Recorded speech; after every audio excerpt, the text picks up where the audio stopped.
Good morning. Welcome back to the shop. We're not going to talk about the shop this morning. It's just a place really for me to hang out and do a little puttering work and place to maybe make a few videos and that sort of thing. But today we're going to go back in time. This is for my grandchildren and my great-grandchildren and anybody else that has an interest. As I've mentioned before, we moved to the, quote, big farm when I was just about 8. And the next 5, 6, 7 years, it varied because toward the end of that time, we took a year off and rented the farm out and moved to another part of the county for a year, but then went back. So let's go back to the moving and the beginning of what I call family farm life. Or you could call it hogs, dogs, cows and mules, chickens and children. Because that's what we had. We started with 10 cows, milk cows. They were bought as a group, so we didn't really know them. And as time goes on, you get to know each and every cow. Dad was very particular that they should pay for themselves. And so he kept track of how much milk each one gave and how much feed we fed. And he began thinning the herd and replacing them. And over a period of those 5 or 6 years, we wound up with about 25, 26, it varied, of really good grade C milk cows.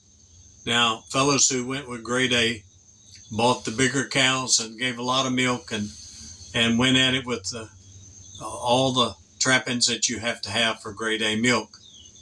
But we were selling milk to the Cudahy cheese factory down at Russell Springs, Kentucky.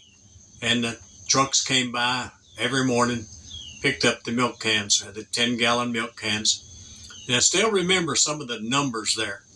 A milk can of the kind we used, generally within a pound, weighed 27 pounds. The milk, without the weight of the can, if you filled it halfway up in the neck, was 96 pounds, to the best of my remembrance. Now, we milked all that by hand to start with. We milked 10 cows if they were all giving milk at the same time. Usually in the summer they were. Maybe there would be one would be dry. But you usually tried to have our calves born in the spring of the year, and then you had milking cows all summer. And that's the easiest time to do milk. In the wintertime, it gets pretty rough in that part of the country, the way we did it. But everybody that was big enough got involved. Mom came to the barn and helped us. She worked in the fields with us. When we first moved there was 4 of us kids living. We'd had a brother died many years before at 2 months old. But I was the only one really big enough to milk cows. Mom milked, Dad milked. My brother helped around the feeding and that sort of thing. He was pretty small at the time, first grade if I remember right. And so we got into farm life. I mean, we had a pair of mules and we started cleaning up the farm. It was fence rows were growing up.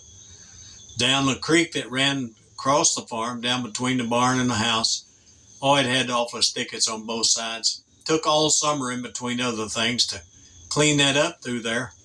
And in the process, killed 5 copperhead snakes. It was a snake hole. We even one day moved a little bit of lumber there in front of the barn, and there was a copperhead on that. Of course, he got dispatched. They all did. My dad said there's only 2 kinds of snakes I'm afraid of. It's big uns and little uns. It don't matter what color they are. And I'm sort of the same way. Look, the snake may not intend to bother me, but he'll cause me to bother myself. I'll hurt myself if I get hemmed up. I'm just sorry, but I guess it goes all the way back to the Garden of Eden when the snake deceived man to start with, deceived woman. But anyway, we set into farming. And of course, we had the house wasn't really all that old, but it was just rough built. There wasn't any There was just a single floor. It didn't have a double floor like most houses do. And it was cold. But that first winter, Dad started checking on it and found out that that floor didn't even go out into the walls. It just went over to the walls. And there were some cats left over when we moved there. And those silly cats would get to fighting on the house. And they'd go up through the wall, up to the upstairs, across, and back down through the other wall. And Dad said, well, we can't have this. So it had that house. In those days, there was a lot of those around. I guess it had a thin, I suppose it was pine, tongue and groove ceiling and walls with no vapor barrier, no insulation, just those tongue and groove little thin boards on the walls and the ceiling. And Dad took off 2 or 3 boards all the way around the outside wall and bought some new pine tongue and groove flooring. And he proceeded that whole winter to refloor the house out into the walls. Of course, it still didn't have any insulation up in the walls. And upstairs, you was looking at the metal roof and the rafters. And my brother and I slept up there, summer and winter. And wind would, under the eaves, would up in the gable ends where the purlings come across your rafter. It leaves a little gap about almost an inch from between purlings. And wind would blow a little sifty snow through that. And we slept under so many quilts, just he and I. And we were small fellas. I was 8 by this time, and he was probably 5 and a half. And we had so many homemade quilts that you could hardly turn over. And you slept close together to try to stay warm. And early in the morning, it wasn't long before I had been taught how to build fires and how to feed the stove. And I don't remember how long it was after we moved there that job became mine first thing in the morning. Dad would holler upstairs. You could holler all over the house. There wasn't any insulation anywhere. He'd say, Stevie, it's time to get up, build a fire. Well, time to get up and build a fire was 4 o'clock in the morning. And you get up in the wintertime and come down, and there'd be a few coals in the stove because we'd stoke it up with green hickory or whatever we could get that burned slow. And if you stoke it just right, you could have good coals next morning. And you get a little bit of kindling, and first thing you know, you'd have a hot stove. And by that time, the rest of them were starting to get up and getting ready for school and breakfast and all the other things. And Dad said, all right, boys, we got to go to the barn. We got to feed. And I mean, sometimes it's bitter cold. And I'd say, Dad, let's eat breakfast first. He said, no, the cows have to eat to stay warm. You can come back to the stove and warm up later. And so we went to the barn. And it took us a couple hours to feed, milk, all the critters around. And the time we got back to the house, it'd be getting close on to school bus time. Bus came through about 7 o'clock in the morning, 5 minutes after 7. Now that wouldn't be when we first moved there. I'm sorry, let me back up just a little bit. When we first moved there, the Chuckaluck School was a one-room school right at the end of our farm. You could see it from the house. You could hear the kids playing outside. It was that close, but it was still quite a long way up there. It was a long field. And when we moved there, we've been hearing the stories, and the story was that was a rough school with grown men still in grade school. And we moved there along probably in October, November, I'm guessing. Well, it was a little before my birthday, so it'd been still in October, September maybe. School had already started, but they had already run off 2 teachers. The 3rd teacher of the year was now teaching the school. And we'd heard how rough it was. This is back in the hill country, boy. It's tough. And Mom, I was a little fella. I mean, I was small for my age. And Mom said, well, son, the bigger they are, the harder they fall. Trouble is, I never did see any of them fall. I wasn't big enough to make anything fall. So anyway, we started at the Chuckaluck School. And we went to school there until I was in the 8th grade. The 8th grade, well, the county had built 5 new I just lost my train of thought there for a second. I'm getting old and senile. But anyway, grade schools, okay. First through eighth grade, they built 5 new ones, started running buses, closed up all those one-room schools. And so for the first time, I had to wear shoes to school in the summertime. Never had before. I went barefooted even up until Christmas in the local school, as long as it wasn't too bitter cold. And so started grade school at Chuckaluck. I was in 4th grade. I remember that. And some of the older guys had moved on, but there was still one fella that must have been 17, 18 years old. Pretty good sized fella. He was man sized. He was still in 1st grade and didn't care. And so Russ, my brother, was in 1st grade. And in the grade schools and those one-room schools, they would let the kids out for recess for 15 minutes morning and mid-afternoon, not counting the lunch break. And they would usually let the little grades go out without the bigger grades. Kids are prone to bully the smaller ones from time to time. And so and it gave the teacher a little break from having to monitor the little ones while they're trying to teach the bigger ones. And so she'd let that year we still had a lady teacher. Later we had a man teacher came in. And Russ and this other fella would take their morning and evening breaks together. And if you come out, you catch them down at the creek. It ran alongside the property there. There's a gravel bar along the creek there. And I've seen those. Russ was a little kid, and this grown man sitting down there on the creek gravel, pitching rock one another, like 2-year-olds. But they didn't care. That's just the way life was. It was going, when they quit school, they just go back to the farm or work at a sawmill or something. They weren't going to college. They weren't going to high school. And truancy wasn't too much pursued at that time in our life, but it was beginning to. Truancy officers would make visits to the home, and where's this young'un at? He's supposed to be in school. But anyway, we struggled through getting acquainted and becoming new in the community. It was a very close community. People didn't move in or out much. And Dad had found this farm and bought it off of a fellow that bought and sold farms, really. He didn't live there. And it was called a different name. Some of the previous owners had lived there. And there was a lot of history involved with that farm, but I can't remember it anymore. Like a lot of things I can't remember. But I'm trying to recall a few things that maybe the grandchildren and the children would like to know about. And so I'm just rambling and hitting here and there.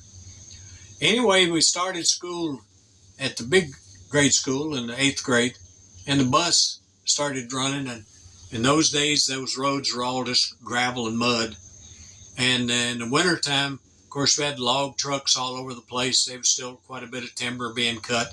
It's mostly gone now. And I've seen it get so bad that down along Little Swag, the mud would be up where the log trucks and the bus and everything had squished that mud out the side. It'd be 2 or 3 feet high beside the tracks. And the kids, the driver would stop and all the kids get out and go around through the field till you get on the other side of that long, little slopey, muddy place. Of course, it was all mud, but that was really bad. And he'd crank that old Ford bus up and wrap that gears up just as fast as he thought he could hold on to it, and down across the slope and through the ruts and the bouncing and the slinging mud everywhere.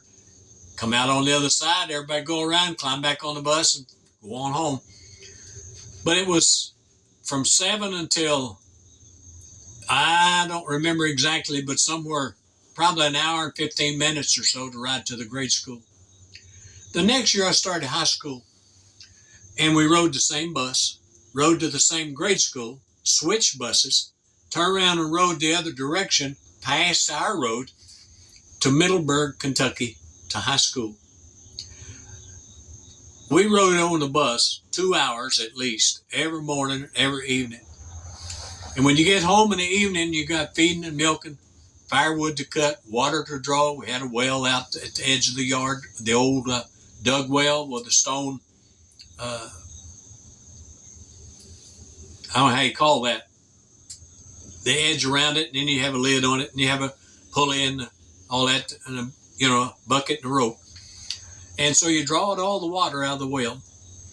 And for washing, Mom had the old washboard until Stanley was born. I was about 10 years old before she got an electric wash machine, and there's another whole story there, and we won't go there right now.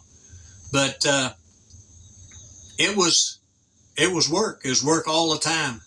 Now we played hard in the wintertime on a Saturday or Sunday afternoon.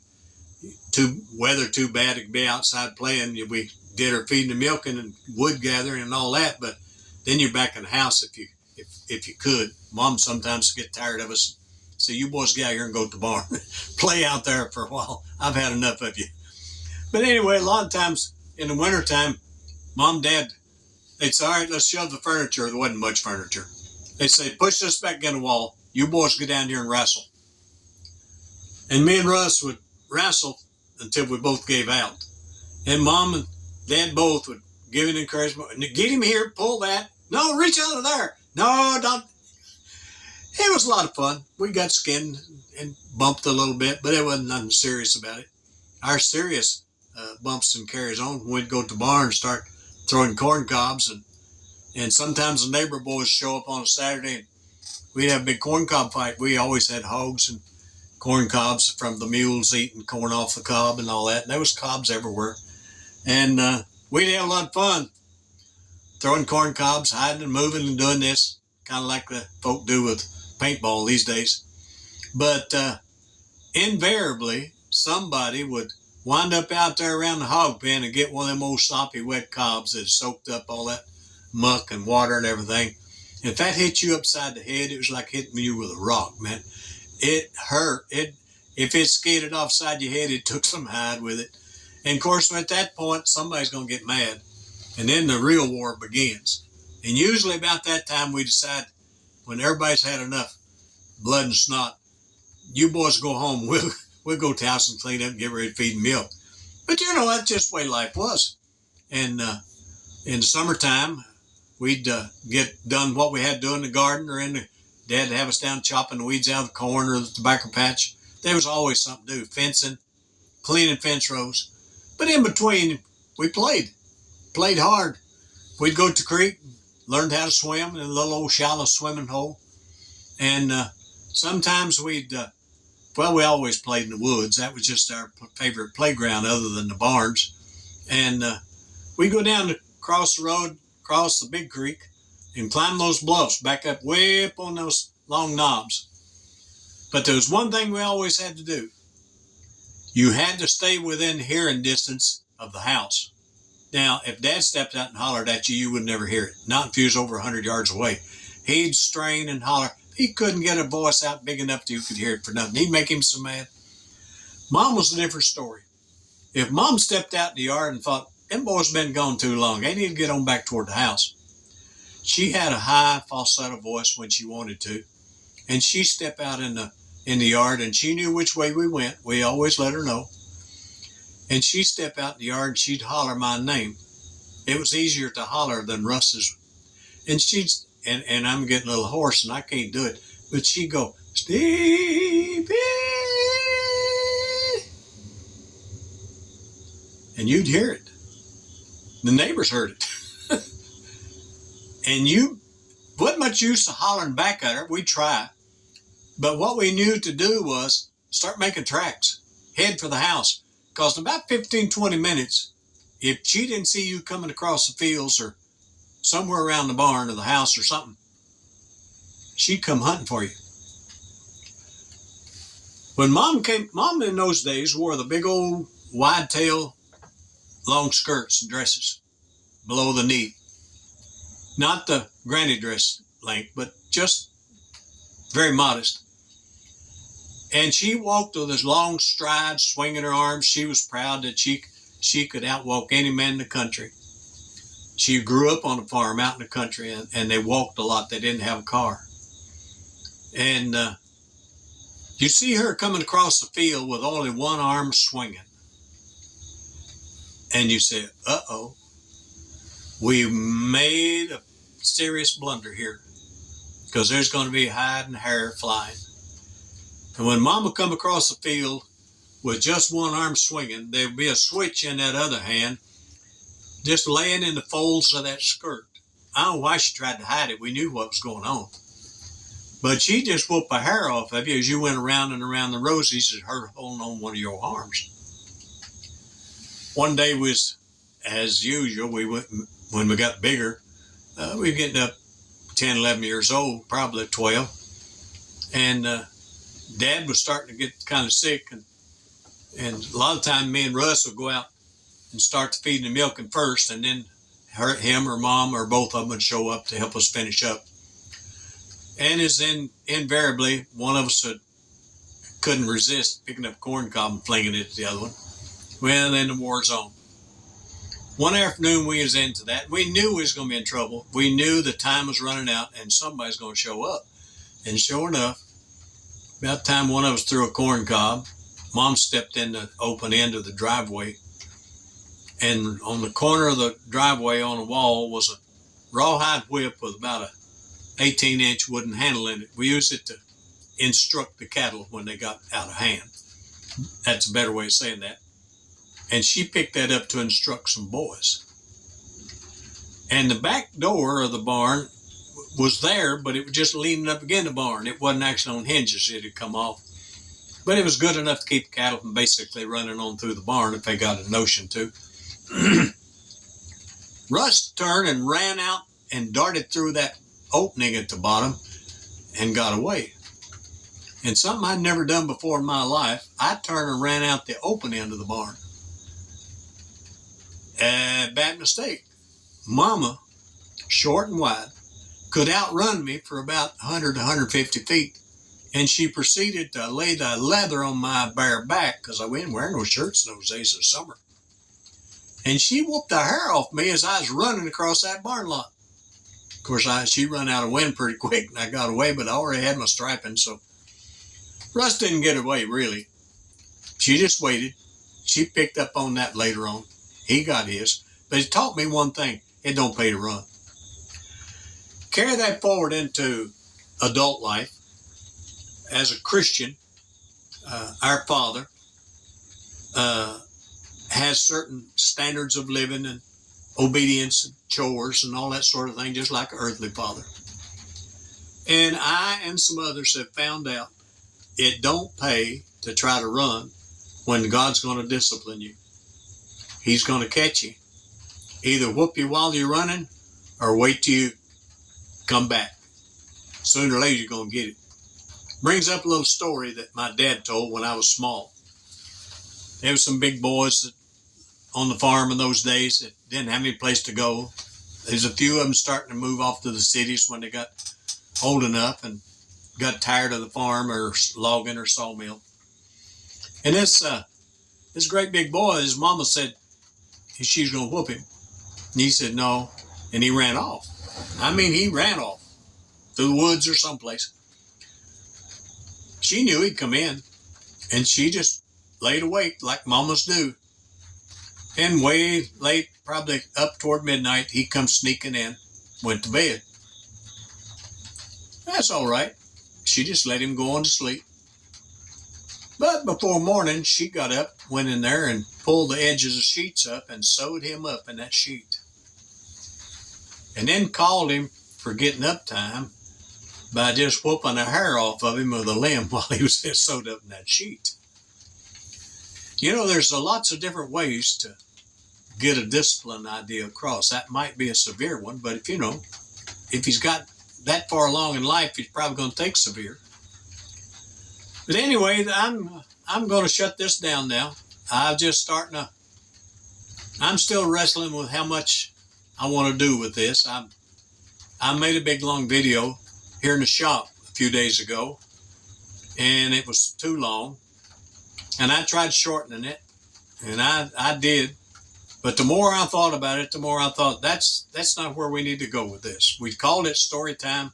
Let's make it story time. There's more wood shop videos out there than you can shake a stick at, and almost all of them are better than anything I could put out there. I'm no professional woodworker.